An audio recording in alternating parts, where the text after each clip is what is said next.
The other day, I sat down and I asked myself a very bold question. Could I platinum a whole bunch of different games, and most importantly, could I put them into a video format and upload it on YouTube? So that's exactly what I set out to do. Better yet, I decided to start off with a game that means so much to me, Watch Dogs 2. I was very excited to start this game, revisit this game, and then platinum this game. So let me walk you through the process of how I did so. But first, if we're gonna conquer a game, I think that I get to pick the music.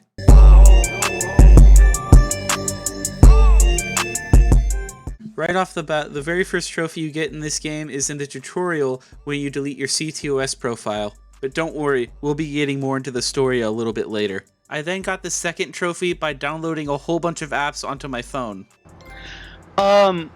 Let's go! We then get the second trophy by buying a pair of pants. Literally. And let's go! After spending a bit more time in the story, you finally get to make your own guns to the 3D printer, and there is our next trophy. And this is our next where I am. Let's go! Yeah! I have no clue what I did to get this trophy. I randomly got it. Like the silly little idiot that I am, I accidentally got 2 trophies while I wasn't recording. One of them was buying Crocs. The other one was escaping a 5-star police pursuit, which is very easy if you just get the armored truck online event. After that, I then needed to buy a Noodle shirt, so I just went over to Noodle's headquarters, and that is exactly what I did. Ah! After this, all I had to do was just pet a dog 10 times. That's a good doggy. Let's go! Let's go! Trying to celebrate that I got another trophy, I got photobombed, and then got another trophy. Jeez. Let's go! Watch Dogs 2 has several unique cars, and one of them is a reference to Jurassic Park. So when the trophy of getting a unique vehicle popped up, woo! After this, the next mission was to hijack a boat. So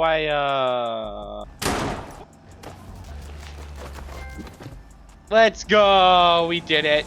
I then needed to hijack a bus, so all I did was just pull the driver out of their seat and then just give the bus right back. CTOS is monitoring. Let's go! Got it. I then needed to drive around in the worst car of the game, so I bought the Wit! Alright, ladies and gentlemen, are you ready to hear the loudest scream of your life? After doing that for a bit, I decided it's time to get all of the key data so that way it's easier for me to get the rest of these trophies. And in doing that, I got a trophy for doing 30 stealth takedowns on enemies. No. Base to control. Be on alert. You wanna get the trophy? I got the trophy. I got the trophy. I got the trophy. I got the trophy. After this, I did get all the key data so that way we could get done with the more boring trophy and we can head back into the fun stuff. I did it. I did it. That's me. Woo! Speaking of fun stuff, how about we do a 140-meter long jump off of a ramp? That sounds like a fun trophy. Remember when I said it was time for fun trophies? Well, scratch that, because we have to do a sailboat race now. Against some of San Francisco's Let's- wealthy, I did it! influential I people. did it again! I did it! It's... oh. After that, we do get a little bit of a fun one where we have to hack a little robot, which is kind of funny because it just charges at people.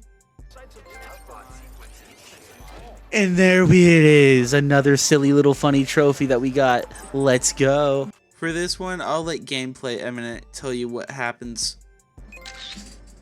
Let's go! I got it! Oh my gosh, I hate this achievement. I have to take a photo of someone throwing up.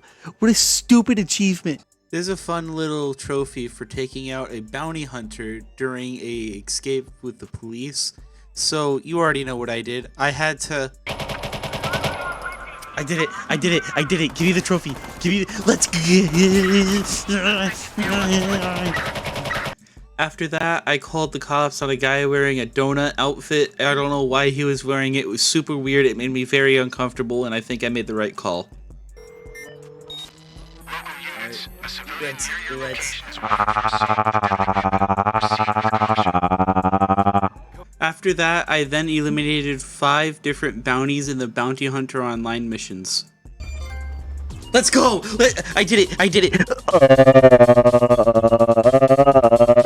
After that, I had to do a couple of co-op missions so that way I could get yet another trophy.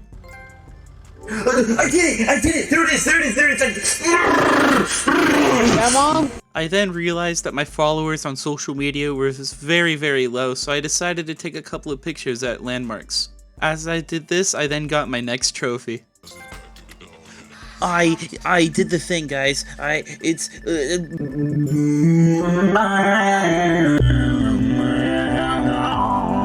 Now doing this requires you stealing a lot of cars, and I was kind of felt bad for what I was doing, so I decided to buy a whole catalog of different cars, and there is when I got my next trophy.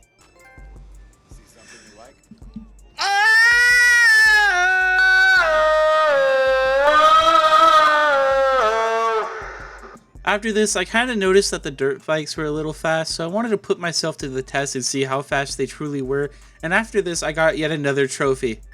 I did not finish. While I was in the racing spirit, I decided to put my drone to the test and see how fast that thing truly was. See? I told you. I knew it. I knew we were gonna get the achievement, and there it is. There it is. There's the funny little achievement. There's a funny little thingy. And with that, we are officially done with all of the open world trophies. Man, I really wish there was more to this game. Almost like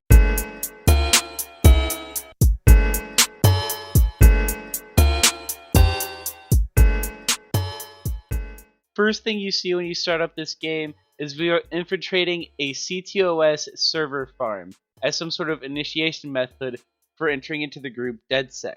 This is our main character, and he goes by the name of Marcus Holloway. He's a hacker who goes by the name of Retro Online. The reason why he wants to join the group DeadSec is because CTOS, a surveillance company, has made this new algorithm that'll list you as a suspect for a crime before you could even commit it. According to one of the members of the group, Marcus was hit with this very hard and he had to do some time in jail because of it. While Marcus is deleting his threat profile, he also drops in a little backdoor so that way they can get into his system later. After successfully getting into the group, Marcus then tells them about the little backdoor that he installed. This gains more credibility for him to get into the system. Hey, you look familiar. That's because he's the antagonist. After this, we wake up and then we get a brand new phone from the group, which we then use to figure out where the hackerspace is and meet the rest of the crew. This is Horatio. He is one of the people who make sure that DeadSec hits where they need to hit when they need to hit it, so that way they have the most impact. This is Josh, who is basically DeadSec's security guard, and this is Satara. She is basically the lead of DeadSec as of right now, being both the graphic designer and the voice. This here is Wrench. This is the builder and also destructor of the group. He causes the most mayhem and is oftentimes very funny. He is one of my favorite video game characters. After this, the first mission we have is to talk to this guy who seems really pissed off in the park. The reason why he's mad is because the rapper Bobo Dake was recording an album and a big pharmaceutical CEO decided to buy the entire album so that way no one can listen to it except for him. After this, we mess with the guy and then we donate all of this money to leukemia research. After that, we then find out that a trailer for a movie dropped called Cyber Driver, which happens to be starring Wrench and Marcus's favorite actor, Jimmy Siska. Devin Von Devin. After seeing the trailer, the gang wants to go and steal the car so that way they can gain more notoriety for taking down Bloom. While there, Marcus doesn't find the car, but he does find the movie script and he downloads all of that onto a document. Sitar then states that she's made contact with someone in the paparazzi who found where the car is and is currently tracking its location. After this, we then finally get to take the car for a little bit of a joyride. System check. Sweet. Let's roll. After seeing how much fun Marcus had, they decided that it would be a good idea to give the car a makeover and give the car itself its own joyride. Hackers love a challenge. During all of this, they get way more notoriety than they were expecting when they appear on the news. The chase ultimately ends when they decide to crash the car into a Cyberdriver billboard. This is almost a huge success except for the fact that a fake religion called New Dawn decided to copyright strike all of their recruitment videos for featuring the name of Jimmy Siska. So the group decides that New Dawn is their next target. Once we get there, we then decide to download all of their data that they had on record in one of their temples. In one of these files, it said that Jimmy Siska is in trouble with the church and is heading to be in what is called an audit. We then call who's supposed to be hosting the audit, acting as Jimmy, and we basically tell him that we have to call it off. Violent diarrhea. Yes, I understand. We then pose as the person hosting the audit so that way we see why Jimmy is on their naughty list. Jimmy explains that he's afraid of this rumor going around about a camp where some people go and sometimes never come back. And then, before Marcus leaves, he gives him one last piece of advice. Oh yeah, man, and one last thing, man. Like, your last 5 movies have been just disappointing as shit, so act better. As Marcus arrives to this camp, he does find out that they are actually holding Jimmy hostage and he sets him free. He then downloads a bunch more documents stating that a lot of the stuff that New Dawn worships is completely fake. So Marcus heads over there, messes with their ruins a bit, and then... Although, no. They're fucking fake. The video goes viral, and the last we see or hear from New Dawn is people are actively leaving the church while the protest is still going on. After all of this, we then check in with Wrench, who is super upset because Hum's CEO decided to call out DeadSec specifically to try and take on their new security system, Hum 2.0. So we decide to steal one of the Hum vans and see what they have inside of it, where we find out that it has one of Hum's newest robots. After installing something into the robot, the next step is to Find a smart home and break into its server. but it turns out, The server was a bust. while hacking into their servers, we then find out that they actually spy on people and use their information for their own benefit. After resetting the server, giving the group access to all of the data, we then align their main server dish over to the news station where the CEO is currently at. We then broadcast the logo, letting the CEO know that we are now in his system. That's the DeadSec logo.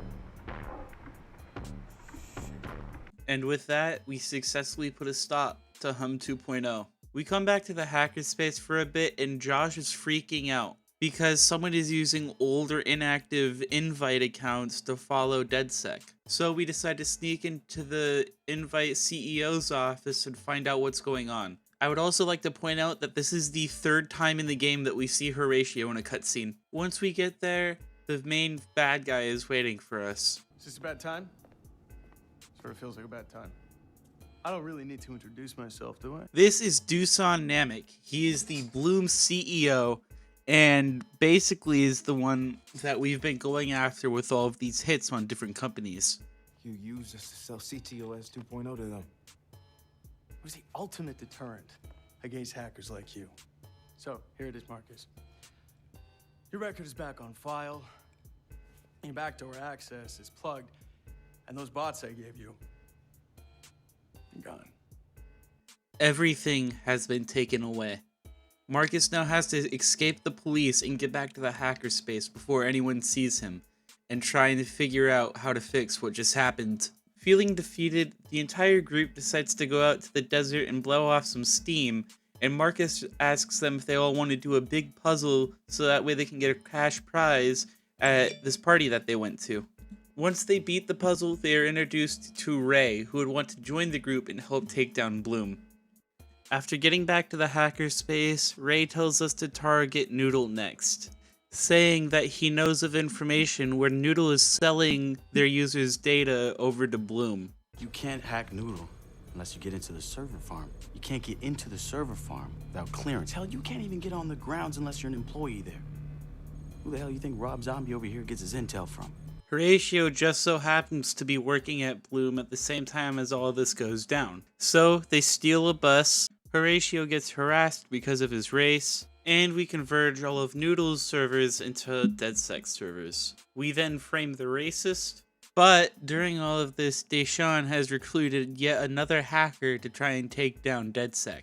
This hacker then installed a lock onto our servers, meaning that they had access to everything that we could do. But we find out that they work for the Sons of Ragnarok. So we have to go over and destroy a couple of the encrypted ATMs that the Sons of Ragnarok had their Prime 8 set up. After doing this, Marcus then goes to meet up with Lenny and tries to get her code to her bunker off of her. She notices this and then thinks that she's super cool. Wrench was waiting and got it off of her anyways. She is not cool. So, going to her bunker and in trying to countercode her countercode, she noticed that we were going to do this and decided to plant a whole bunch of bombs and blow up her bunker. After disarming the bombs, we never hear from her again, so I can only assume that she got arrested. After successfully taking her down, they decide to have a bit of a party, but then find out that they're being followed. Marcus finds whoever's following them and decides to download all of their data, but then they find out that it's the FBI. So he breaks into the FBI building, plants a transceiver somewhere, and then downloads all of their data back. While at one of their antennas trying to get into the radio signals, they find out that Wrench has actually just gotten taken by the FBI. Hold it right there. I'm not doing anything. On the ground, now. I'm just walking my cat. Ah! After that, we hack into the cameras to see what they're doing to Wrench. We see his face. Bad guy shows up, takes Wrench's mask. We get the mask back, download more data, and then expose the FBI for what they did and get away with everything scot-free. But then Horatio, the character that we definitely got to spend a lot of time with and care a lot about, went missing. After finding some footage of people kidnapping him, we ping it to a direct house. After going to that house, we find Horatio about to die. Then he dies. We figure out where the gang is going to be at, so then Marcus goes over and it gets his revenge on them, and then we literally never talk about it again. There's no mourning scene for him, that's just up in it. After that, we meet with Ray, who wants to put a bug in a satellite that's going into orbit soon by the company Galilei. The whole reason why he wants to do this is because all of the satellite is backed by Bloom, meaning Bloom will be able to see literally everything everywhere. So that's exactly what Marcus does. We then literally hack different points of Bloom throughout the entire world through these satellites. The group then finds out just how many major companies are linked to this, including the New York Stock Exchange. After doing some digging, it turns out that Bloom actually hired some hackers just in case something like this happens, so that way they could hack whoever hacks them. But DedSec got into this without alerting anyone, so the hackers have no clue that they're in.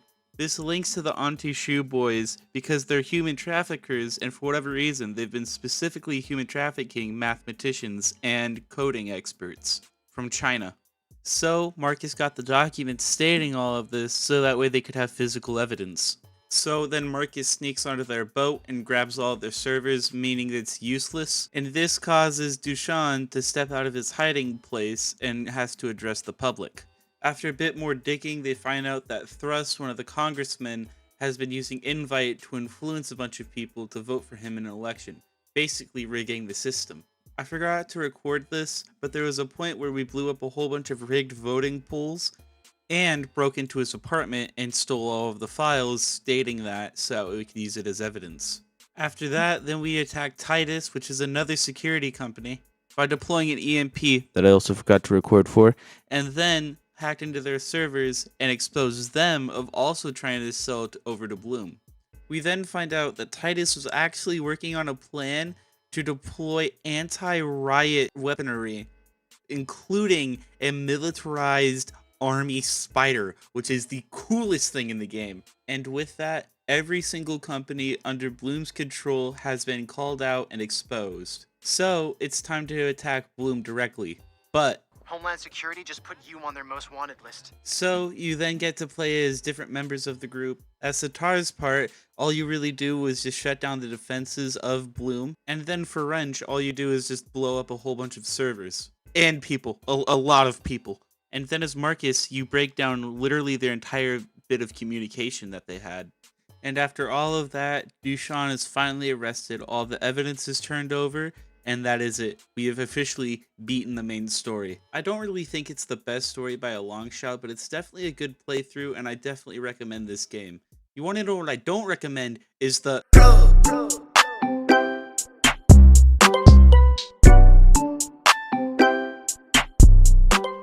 The first side trophy that you get is when you help out this guy who goes to a university with his goat cart. That's it. Then after that, we help the guy from Watch Dogs Legion escape from a holding cell. Then this next one I really just didn't care about. All we had to do really was just find out that cops were being shady. This was honestly, I think, supposed to be a main story mission, but they decided against it, so then they just decided to just make this mission all about Alcatraz. Then, after hacking to a Ubisoft server to watch a trailer for a game that never actually came out, we then get the final trophy, and ladies and gentlemen, the very first platinum of this series. And there it is. There it is. Give it to us. Come on, please. Please. Well, that should please, net us please. Leave that to me. Please. I've got an It's it. I can Let's see the go. headlines now. Let's go. New trailer sucks. Woo. New trailer kicks Let's ass. go. And with that, the Watch Dogs 2 Platinum video has came to an end. This was a very good trip back to this game for me. It was very nostalgic. I felt just how I felt in middle school when I played this game all the time. There was even some elements that I completely forgot about or completely missed in my many playthroughs throughout this game. I'm very glad I decided to pick this game to start off the story. Definitely no other game. I don't even think that there was another game that I thought of. But my on-the-spot rating out of 10, I rate Watch Dogs 2 7 out of 10 surveillance cameras.